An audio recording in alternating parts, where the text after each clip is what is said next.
नमस्कार, आप सभी को सादर प्रणाम मेरा। आज से मैं शिव पुराण पढ़ने जा रही हूँ। आशा करती हूँ आपको ये वीडियोस पसंद आएंगी, समझ आएंगी। चलिए आज फिर शुरू करते हैं। शिव पुराण में विंध्येश्वर संहिता, जिसे प्रथम खंड कहते हैं, तीर्थराज में मुनियों का समागम। तो चलिए शुरू करते हैं। आपका दिन शुभ हो, इसके लिए एक दो तस्वीरें आपको दिखाती हूँ शिव जी की। कितना मनोरम दृश्य है।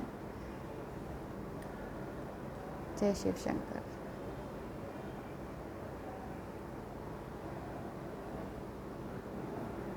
ये शिवलिंग है सभी।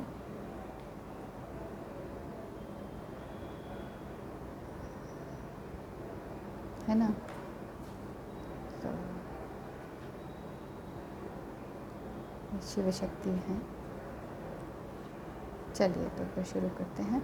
विंध्येश्वर संहिता, तीर्थराज में मुनियों का समागम। श्री व्यास जी बोले, एक समय की बात है कि प्रयागराज में संगम पर सभी ऋषि मुनि एकत्र हुए। उस समय वहाँ सूत जी पधारे।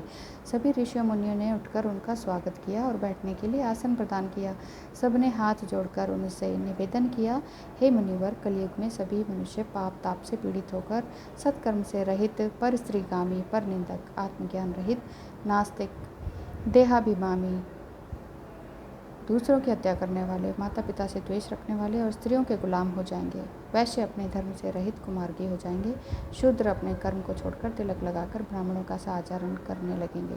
नकली तपस्वी ब्राह्मणों के तेज हरता, शालिग्राम आदि पाषाणों का दंभपूर्वक पूजन करने वाले कुकर्मी, विद्यावाद, विवादी, धर्मलोपक, दुष्कर्मी, धर्म के नाशक, दंभी, अभिमानी, क्रूर होंगे। स्त्रियां भी धर्म से विमुख हो जाएंगी। वे माता पिता की भक्ति से विमुख, पति से विमुख, प्रेमी के साथ रहने वाली, तमोगुण और नित्य रुग्ण रहा करेंगी। इस दुख से छुटकारा दिलाने वाला कोई सरल उपाय बताइए। मुनियों की यह बात सुनकर सूत जी भगवान शंकर का ध्यान कर बोले, श्री शिव पुराण की संहिताओं के भेद। उन्होंने, सूत जी ने बोला कि हे मुनिवरों, कलयुग के पापों को नष्ट करने वाला परमार्थदायक शिव पुराण वेदांत का सर्वस्व कहा गया है। इसके पढ़ने सुनने से ही मुक्ति मिल जाती है। व्यास जी का कहना है कि शिव पुराण का एक या आधा श्लोक पढ़ने वाला भी पापों से मुक्त हो जाएगा। जो व्यक्ति सावधानीपूर्वक पाठ करेगा वह जीवन मुक्त हो जाएगा। इसका आचरण करने वाले को एक एक अश्वमेघ का यज्ञ के बराबर फल प्राप्त होता है। भगवान शिव ने इसे स्वयं उपनिषद रूपी समुद्र से मंथन करके निकाला है। इसलिए जो भी व्यक्ति इसका पान करेगा वह अजर अमर हो जाएगा। अब यहाँ तक तो आपको पता ही होगा कि क्या क्या हुआ है। लिंगेश्वर परिचय में थोड़ा सा बताना चाहती हूँ कि श्री सूत जी ने बताया, यदि कोई व्यक्ति श्रवण, मनन और कीर्तन के स्थान पर शिवलिंग की स्थापना करके उसका पूजन करता है, तब भी वह इस संसार रूपी सागर से मुक्ति पा जाएगा। मैंने अपने गुरु जी से सुना है कि शिवजी ब्रह्म स्वरूप, निष्फल, कला रहित तथा काल सहित हैं। इस निष्फल में निराकार लिंग की प्रधानता है। वे सभी कलाओं से युक्त हैं और साकार निराकार से ही शिवजी ब्रह्म संज्ञक भी हैं। व्यक्ति शिवजी के साकार रूप और निराकार रूप दोनों को पूजते हैं। प्राचीन काल में ब्रह्मा विष्णु के विवाद में उन्होंने शिवलिंग में प्रकट होकर दर्शन दिए थे। तभी से शिवलिंग इस संसार में पूज्य हो गया। इससे सबका कल्याण होता है और मोक्ष की प्राप्ति होती है। अब ब्रह्मा विष्णु का विवाद क्या हुआ था, इसमें यह जानते हैं कि बहुत समय पहले की बात है कि भगवान विष्णु ने अपने पार्षदों सहित लक्ष्मी जी के साथ शेष शैया पर शयन कर रहे थे। ब्रह्मा जी भी वहाँ पे पहुँच गए। विष्णु को संबोधन करके बोले, हे पुत्र उठो, देखो मैं तुम्हारा भगवान आया हूँ। तो विष्णु को यह सुनकर बड़ा क्रोध आया, लेकिन क्रोध दबाते हुए बोले, हे पुत्र तुम्हारा कल्याण हो, आओ बैठो, देखो मैं तुम्हारा पिता हूँ, कहो तुम्हारा मुंह टेढ़ा क्यों हो गया है।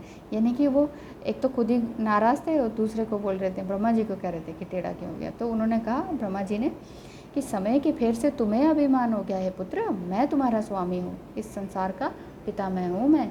तो विष्णु जी को भी और गुस्सा आ गया और उन्होंने कहा, अरे चोर, तुम मुझे अपना बड़प्पन क्या दिखाते हो, सारा संसार तो मुझ में निवास करता है, तुम मेरी ही नाभि कमल से उत्पन्न हुए हो और मुझसे ऐसी बातें कर रहे हो, तुम्हें ये शोभा नहीं देता। इस प्रकार ब्रह्मा जी और विष्णु जी में विवाद हो गया और बढ़ता चला गया।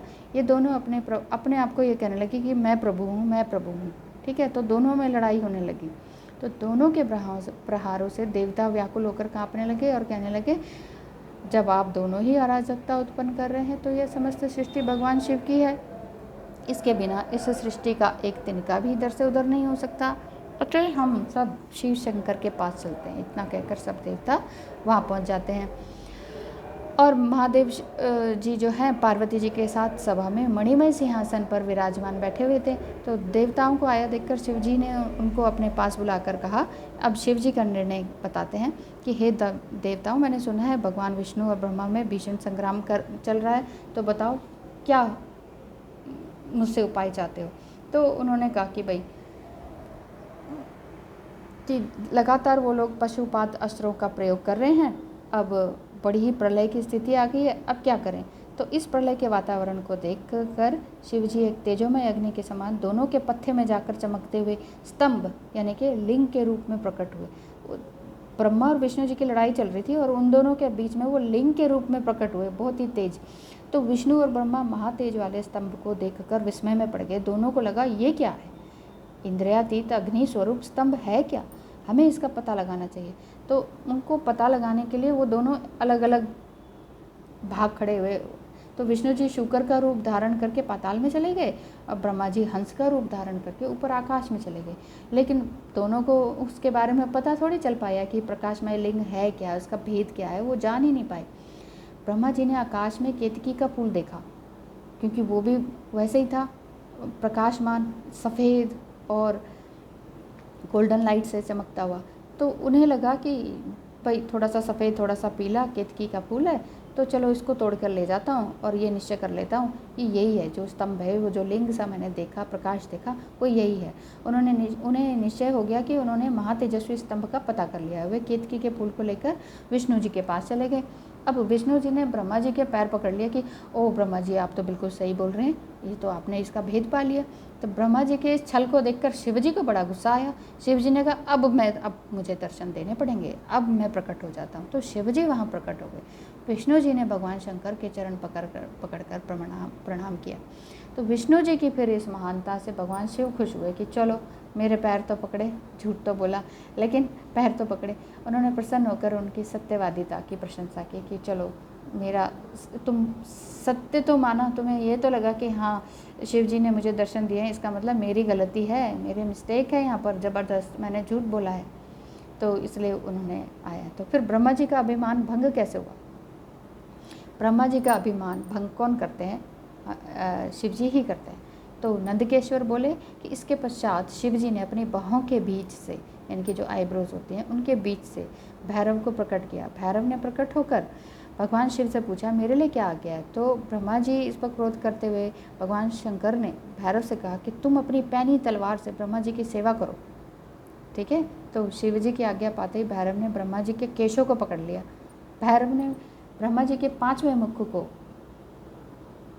जिससे उन्होंने असत्य बोला था, वो काट दिया। झूठ बोला था ना उन्होंने कि केतकी का जो फूल है यही मुझे मिल गया है, यही स्तंभन है, यही लिंग है, तो इन्होंने झूठ बोला था। तो उन्होंने उस झूठ बोलने वाले मुंह को काट दिया, सिर को काट दिया। अन्य सिरों को काटने के लिए भैरव और तैयार हो गए थे। तो ब्रह्मा जी शिव जी के चरणों में गिरकर क्षमा याचना करने लगे कि भाई मुझे माफ़ करें शिव जी कि मेरे से गलती हुई। विष्णु जी ने भी भगवान शिव जी के चरणों में गिरकर ब्रह्मा जी को क्षमा करने की प्रार्थना की। बोले कि हे ब्रह्मा, हे शिव जी, ब्रह्मा जी को क्षमा कर दें क्योंकि गलती हम दोनों की है। हे भगवान, आपने प्रारंभ में ब्रह्मा जी को 5 सिर दिए थे, अब इनका 1 सिर कट चुका है, अब आप इन पर प्रसन्न हो जाइए।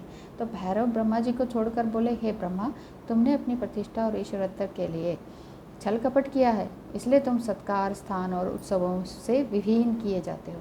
देखा, जब भी हम स्पिरिचुअल जर्नी में होते हैं और कुछ प्राप्त कर लेते हैं, बहुत हायर वाइब्रेशन को प्राप्त कर लेते हैं और उसके बाद हम छल कपट करते हैं ना, जैसे कि हमारे देश के बड़े बड़े संतों ने किया, वो हायर सेल्फ को प्राप्त हुए, उन्होंने बहुत अच्छा स्पिरिचुअल ज्ञान को अर्जित किया, लेकिन उसके बाद भी उन्होंने छल कपट नहीं छोड़ा। छल कपट, लूट खसोट, मर्डर्स, ये सब किए, इसलिए आज वो जेल के पीछे बैठे हैं। आप माने या ना माने, उन्होंने ये कर्म किए हैं। हो सकता है आप लोग उनमें से किसी संत को मानते हो, लेकिन एक तो बात है कि मानना, एक होता है अंधविश्वास। सिर्फ विश्वास करना ठीक है, अंधविश्वास करना ठीक नहीं है। ये आता है आपको जजमेंट के थ्रू। अगर आपके अंदर अवेयरनेस है तो आप इस जजमेंट से, इस अवेयरनेस से पहचान पाएंगे कि कौन सही है कौन गलत। ये समझ, ये विवेक आपका बताता है कि आप कौन सही है कौन गलत। अगर आप सिर्फ यूं ही विश्वास करते हैं कि क्योंकि सभी विश्वास कर रहे हैं, क्योंकि वो बड़े हैं, इन्फ्लुएंशियल हैं, तो इसका मतलब आप अंधविश्वास में हैं। तो बस यही जानने की देर होती है। इन सब को पढ़ने का अर्थ भी यही होता है कि हम ये जो पुराण पढ़ रहे हैं और चीज़ें, अच्छी किताबें पढ़ रहे हैं, स्पिरिचुअल किताबें, इससे हमें समझ तो आए कि सही कौन है गलत कौन है, अच्छी आत्मा कौन सी है, बुरी आत्मा कौन सी है और दुष्ट आत्मा कौन सी है। इसमें अंतर करना हमें ज़रूर आना चाहिए। तो चलिए आगे बढ़ते हैं। इस पर शिवजी ने कहा, अराजकता के डर से मैं संसार की स्थिति बिगड़ने नहीं दूंगा। हे पुत्र, जो अपराधी हैं उसे तुम दंड प्रदान करो, तुम गणों के अधिपति होकर रहो, लोक मर्यादा का पालन करो। इसके पश्चात शिवजी ने केतकी के फूल से कहा, यानी कि उस समय केतकी के फूल में भी जान थी। अभी हम कहते हैं ना कि नहीं, सब निर्जीव चीज़ें हमें महसूस ही नहीं होता, इंसानों के बारे में भी महसूस नहीं होता कि उसकी क्या फीलिंग्स हैं।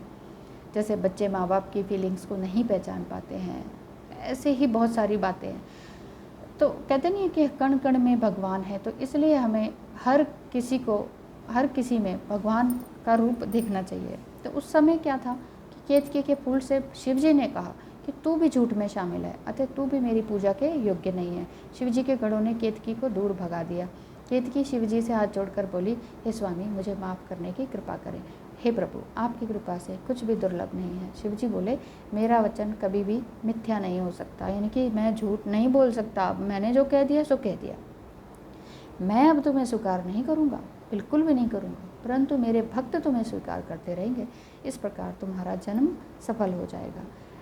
तो मेरे मंडप की रचना में तुम शिरमौर रहोगी। मेरा मंडप की जो रचना होगी ना, जहाँ मेरा पूजन होगा, वहाँ पे मंडप सजाया जाएगा, वहाँ तुम रहोगी, वहाँ तुम अच्छे से रहोगी, तुम्हारा सत्कार होगा। लेकिन मैं तुम्हें स्वीकार नहीं करूँगा, मेरे बालों में, मेरे केशों पर तुम नहीं सजोगी। इस प्रकार भगवान शिव ब्रह्मा, केतकी और विष्णु पर कृपा करके देवों के पास पधारे।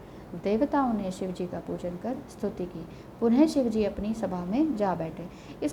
इस कहानी से यह समझ में आता है कि जो ब्रह्मा विष्णु ने के बीच विवाद हुआ था, इसका मतलब जब हम किसी स्पिरिचुअल यात्रा पर होते हैं, किसी धार्मिक यात्रा पर होते हैं और किसी चीज़ को, एनलाइटमेंट को, एक जागृति को पा लेते हैं, ईश्वर को पा लेते हैं, तो उसमें हमारे अंदर घमंड आ जाता है।